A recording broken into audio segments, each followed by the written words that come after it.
নমস্কার বন্ধুরা, কুচুমার জন্মদিনের কিছু মুহূর্ত তোমাদের সাথে শেয়ার করতে এলাম। দিনটা ছিল 20 জুন সন্ধেবেলা। বাচ্চাগুলো সুন্দর টুপি পরে সেজেগুজে দাঁড়িয়ে গেছে কেক কাটিংয়ের জন্য।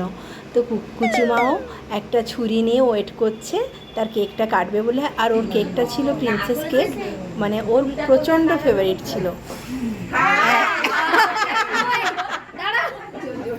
বাচ্চাদের নিয়ে কাজ করলে এরকম তো কিছু না কিছু হতেই থাকে। কুচুমা পুরো অবাক হয়ে গেছে যে আমার কেকটা আমি নিবালাম না, মোমবাতি আবার ভাই নিভিয়ে দিল।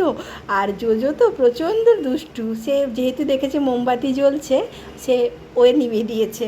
তো সবাই তাকে বলছে তোমার জন্মদিন যখন হবে তুমি করবে, এটা তো গিনি দিদির জন্মদিন, তো এটা গিনি দিদিই নেবাক। তো সে পরের নেক্সট টাইম আর করেনি, মোমবাতি জ্বালিয়ে আবার সেলিব্রেশন করা হবে, মোমবাতি নেবানো হবে, কেক কাটিং হবে। যখন বলবে তখন করবে। সে আমাকেই দেখছে। নাও শুরু।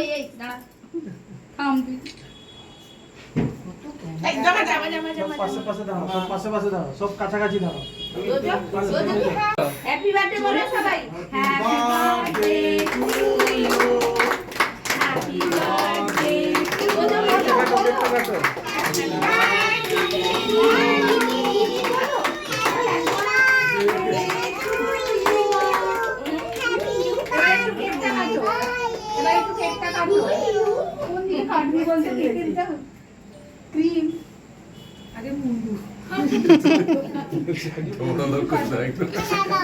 দাঁড়াও দাঁড়াও, সে কোন পাশাটা কেটে দেবে। তার হাতটা পুরো গিনির হাতের মতো এরকম সরু। একটু দাও, একটু খাও দুজনকে, একটু নাও, একটু নাও। তোজো খাও, তোজো খাও। আমাকে দাও। বাবা বাবা তোমার হাতটা দাও, একটা দাও। জিভ দিয়ে ব্যাপারটা মেনটেন করে নিতে। একটু বাবু দাদাকে দাও, একটু মামিকে খাওয়াও। ও কুচুমা একটু মামিকে দাও।